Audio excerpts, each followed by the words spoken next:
For 3 silent minutes, the world stared at a grainy elevator video and decided they suddenly understood Solange Knowles. 3 minutes, and the internet crowned her the little sister who finally snapped, the woman who dared to lose her composure in front of the most influential man in hip-hop. It was May 5, 2014, the Standard Hotel, New York City, and within hours, a decade of her artistic labor was crushed into nothing more than a meme factory, a wildfire of Twitter theories, and a global guessing game about what really goes wrong inside famous families. The world thought it had answers. But as usual, the loudest judgments were built on the smallest glimpse.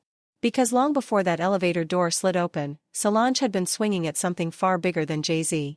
She had been wrestling with an industry that expected her to stay quiet, stay graceful, and stay in the shadow of a dynasty she never fully fit into. And when people were asked for their first reaction to that leaked footage, many confessed, almost proudly, that they laughed. They thought it was hilarious. They turned her rage into entertainment. But beneath that moment was a lifetime of pressure, a lifetime of being framed as the accessory to her own bloodline. She had been fighting for the right to be seen as something more than Beyoncé's backup orbit, more than a Knowles daughter who did not align with the polished image machine, more than the girl instructed to smile politely while the industry arranged her destiny behind closed doors. Then, 2 years after the internet reduced her to a punchline, she delivered a comeback no one saw coming. She released A Seat at the Table and the world finally had to shut up and listen. Number 1 on the Billboard 200. A Grammy. A cultural reset. A declaration that playing by their rules was never the path, because she was busy building her own. But success carved on your own terms always extracts a price. Her body began to suffer. Her marriage strained. And eventually, the spotlight itself became something she no longer wished to survive inside. This is the story the elevator could never tell, the story of an artist who chose truth over empire, and paid for it in ways a viral video will never reveal. To understand what she walked away from, we need to go back, all the way back to Houston, to the early days before the Knowles name became a brand, before fame had its claws in the family. Picture a household pulsing with ambition, creativity, and unspoken competition. A place where a little girl learned the hardest lesson of all, that being in the presence of greatness does not automatically grant you the right to shine. June 24, 1986, Solange Piaget Knowles enters a black middle-class family with colossal dreams. Matthew Knowles is building an empire from scratch, managing a young girl group that would eventually explode into Destiny's Child. Tina Knowles works with needle and thread deep into the night, shaping the visual identity of a future global phenomenon. And in the center of this legendary storm is Beyoncé, the prodigy with a voice that could split open a room, the star the world would one day orbit. And where is Solange? She is the quiet observer, the little sister studying every dance step, memorizing every lyric, waiting for someone to say, "Your turn." By the late 90s, Destiny's Child is rising, stadiums are filling, and teenage Solange is stepping in as a backup dancer whenever someone falls ill. Imagine the scene, rows of folding chairs backstage, the humid blend of hairspray and adrenaline, Tina fixing hems while Matthew shouts last-minute changes over the noise. Solange is close enough to taste the limelight, close enough to feel its heat on her skin, but never quite inside it. So when Matthew floated the idea that she should join the group permanently, the world expected her to leap. Instead, she shocked everyone. She said no. And that single refusal, that tiny act of rebellion, became the first crack in the narrative they tried to assign her. A sign that Solange was not interested in inheriting a dynasty. She wanted to build something of her own. And the world was not ready for that. Solange did not reject the idea of joining Destiny's Child because she disliked performing. She rejected it because she could already see the trap forming around her identity. She understood, even as a teenager, that spending the rest of her life branded as Beyoncé's little sister would be a slow suffocation disguised as opportunity. So in 2002, at only 16, she attempted to carve her own lane. She released her debut album Solo Star under Music World Entertainment and Columbia Records. It had all the early 2000s sparkle you would expect, glossy teen R&B, bubblegum production, lyrics tailored for the radio, and the kind of carefully packaged innocence that labels believed could turn a young girl into the next big thing. But the industry did not bite. The album peaked at number 49 on the Billboard 200 and vanished quietly. No anthem. No national moment. Just the cruel truth that being born into a powerful name opens every door but also magnifies every stumble. It is a strange type of pressure, not being ignored, but being seen, evaluated, and still not chosen. Sometimes the decisions you make at 17 echo through the rest of your 20s, shaping your life in ways you could not possibly anticipate. In 2004, Solange married her high school sweetheart, Daniel Smith, on a warm Bahamian day surrounded by family. She had already given birth to her son, Daniel Jules, earlier that year. Instantly, the conversation around her shifted. People cared less about her creative voice and more about whether a teenage mother in a famous lineage could survive the glare. Tina Knowles had tried to slow her down, tried to tell her to breathe before committing to a life that moved too fast. But Solange had made up her mind, and when she did that, there was no undoing it. Years later, she told Harper's Bazaar that by the time she was 21, she had already lived an entire emotional lifetime. While her peers were choosing college majors and planning dorm parties, she was negotiating co-parenting schedules, dividing time between diapers and recording studios, and trying to salvage pieces of herself while holding her world together. In these years, acting roles became tiny escape doors. She appeared in Johnson Family Vacation in 2004 and Bring It On, All or Nothing in 2006. She was not terrible. She was not extraordinary. She was simply a young woman trying in every direction, reaching for anything that might feel like a purpose. But Hollywood did not have a throne waiting for her either. By 2007, the marriage ended, and although she later described their co-parenting relationship as solid, the reality remains: divorce at 19 leaves a scar, even when you smile through it. Then came 2008, and something remarkable happened. Solange and the Hadley St. Dreams arrived, and for the first time, Solange sounded like herself. She traded the shiny teen pop aesthetic for warm Motown horns, real drums, retro soul, and production that felt hand-stitched from her parents' record collection. The album peaked at number 9 on the Billboard 200, and critics finally paused long enough to pay attention. But there is a difference between earning respect and becoming a star. The album validated her artistry, but it did not lift her into mainstream superstardom. This era of her life became defined by the struggle of trying to mother, trying to act, trying to sing, trying to stand on her own, trying to prove that she was more than her last name. Some attempts landed. Many did not. But none of it felt like the answer she had been searching for. The industry likes to romanticize artists who go independent, as if it is always a noble rebellion. But sometimes you leave the label before they have the chance to quietly release you from your contract. In 2009, Solange announced on Twitter that she had parted ways with Interscope Geffen A&M. She said she was done with boundaries, done with the suffocating blueprint of commercial success, done with the version of herself executives kept trying to mold. What she truly wanted was room to experiment without an A&R department demanding a radio single before she even finished the hook. Years later, she admitted to Vibe that making her next body of work nearly broke her. She spoke of days where she would wake up, create music until sunrise, collapse, and start again, until the process triggered panic attacks.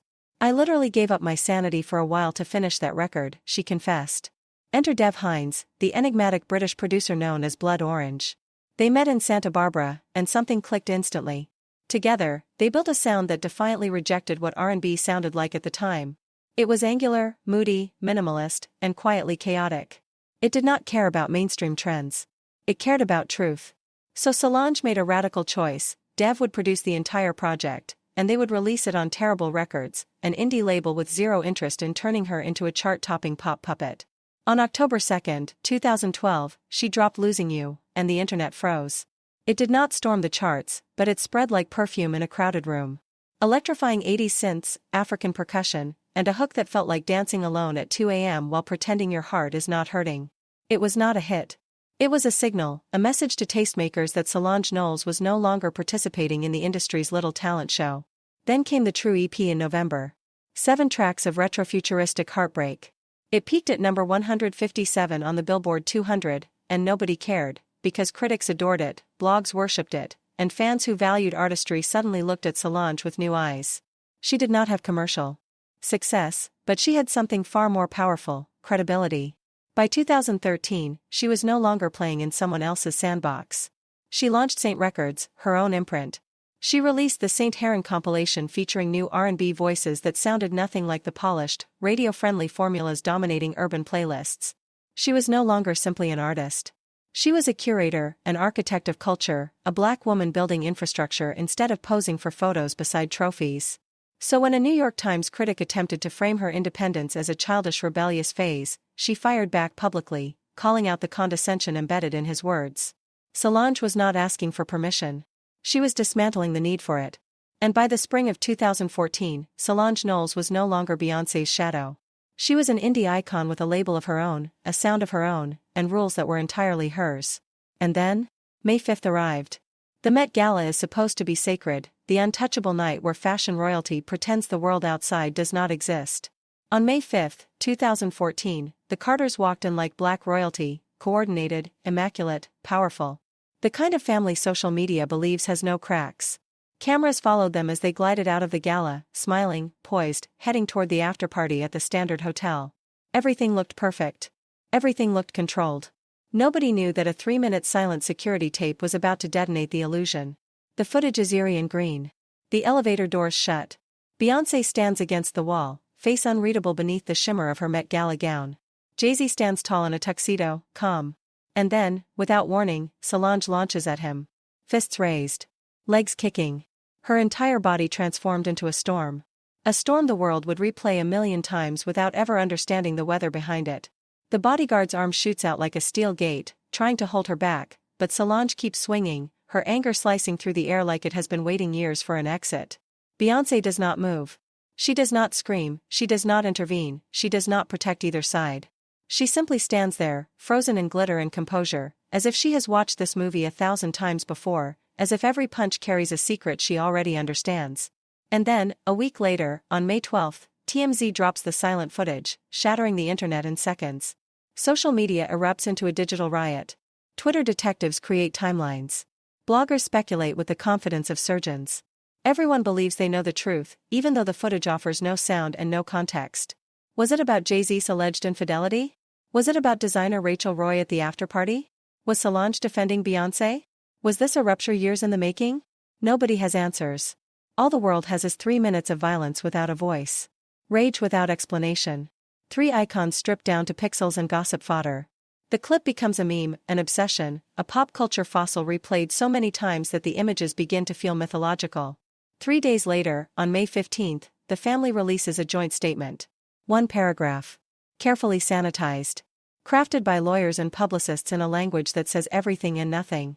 They admit to an unfortunate incident, insist that accountability has been taken on all sides, and reassure the world that the family has moved forward in unity. The employee who leaked the tape is fired. Solange retreats into silence. 2 months later, when Lucky magazine asks her about that night, she gives them a single sentence: "The family is at peace," and the statement said what needed to be said. That is all. No confession. No tearful apology. No dramatic sit-down interview to boost ratings. Just a refusal to hand over her pain for the world to consume. But the damage has already been done. Those 3 minutes freeze Solange in time, threatening to erase years of artistic evolution and reduce her identity to the sister who attacked Jay-Z. But revenge, true revenge, rarely arrives with noise. Sometimes it arrives in the form of an album that forces the world to sit down, shut up, and listen. On September 30, 2016, without warning, Solange releases A Seat at the Table. No giant promotional circus. No campaign engineered for chart domination. Just 21 tracks of psychedelic soul, cultural memory, political softness, and raw black truth released through her own label, Saint Records. And in its first week, the album debuts at number 1 on the Billboard 200. 72,000 album equivalent units. Not number 9. Not number 49. Number 1. But the numbers are not the point. The album is a meditation on the experience of black womanhood. A thesis whispered and sung through every chord. It speaks about grief, rage, generational trauma, and the weight of existing in a world that consumes black culture but denies the humanity of black bodies. FUBU becomes a mantra, for us. By us. Do Not Touch My Hair becomes an anthem for every black woman whose body has been treated like public property. Mad, featuring Lil Wayne, uncovers the bone-deep exhaustion of being told to be grateful instead of angry. And Cranes in the Sky, a song she carried with her for years, becomes a universal confession about all the ways we try to outrun pain. Drinking it away. Working it away. Loving it away. Dancing it away. Only to discover that pain waits quietly, patient, unmoved. Between the songs lie interludes that sharpen the album's spine. Matthew Knowles speaks about growing up angry in a segregated South. Tina Knowles speaks about the endurance required to be a black woman navigating a world determined to break her. Master P delivers a dissertation on ownership, liberation, and the cost of refusing to bow. These are not filler tracks. They are chapters of a generational story, proof that the album was not crafted for trend cycles but for legacy. Critics lose their breath. The Guardian calls it museum-worthy. Rolling Stone later ranks it among the greatest albums ever recorded. But beyond the praise, the project feels like exhale, like permission, like hearing someone articulate what has been trapped inside your chest for years. And when Cranes in the Sky wins the Grammy for Best R&B Performance in February 2017, Solange stands on that stage no longer defined by an elevator. No longer overshadowed by Beyoncé. No longer minimized by tabloids. She stands there as Solange, artist, architect, truth teller. Her performances become something new entirely. She does not chase arena tours or bright pyrotechnics. She transforms museums into sanctuaries. At the Guggenheim, 75 black performers dressed in white move in ritualistic choreography along the spiral ramp, turning a concert into a ceremony. Pop music becomes fine art. She is rewriting the rules in real time. In early 2017, Interview magazine publishes a tender conversation between Solange and Beyoncé. Two sisters discussing their strength, their vulnerabilities, and the invisible labor of black womanhood. It is soft. It is human. It is proof that the elevator did not break them. For a moment, it seems like Solange has won. But success has a cruel habit of demanding more than the body can safely give. While a seat at the table travels the world, Solange discovers a devastating truth: you cannot pour from an empty cup forever. In December 2017, she releases a message that stops fans cold. She is canceling her New Year's Eve performance at Afropunk Festival in Johannesburg. For 5 months, she has been quietly treating an autonomic disorder, a condition that attacks the nervous system. Some days she feels fine. Other days she feels faint, lightheaded, weak. Her doctors have told her that performing at that level is no longer safe. An autonomic disorder is not something you can push through with determination. It interferes with heart rate, blood pressure, digestion, temperature regulation. It turns standing up too quickly into an ordeal. It steals breath and stamina. For someone whose art requires physical endurance, lengthy rehearsals, museum installations, and festival stages under blistering lights, this diagnosis is not a setback, it is a reckoning. In 2024, she finally reveals the full truth: POTS, Sjogren's syndrome, and mast cell activation syndrome. All diagnosed in 2018. All debilitating. All invisible to the audience that expected her to magically endure everything. She writes candidly about the isolation of chronic illness, the gratitude she feels for the Spoonie community, the warriors who understand that energy becomes a form of currency when your body betrays you. But even before the diagnosis became public, Solange faced another assault, this one on her joy. In 2016, she attended a Kraftwerk concert and live-tweeted about being harassed for dancing. Strangers demanded that she sit down and behave. Her presence became policed, her body regulated, her joy monitored. That moment ignited a broader conversation about how black joy is constantly scrutinized, how even fame cannot shield you from microaggressions designed to shrink you. And while she is navigating illness and public scrutiny, another part of her life begins to unravel. On November 16, 2014, in New Orleans, Solange marries music video director Alan Ferguson. The ceremony looks like a vision pulled straight from a dream. 200 guests dressed in shades of cream and white watch her arrive on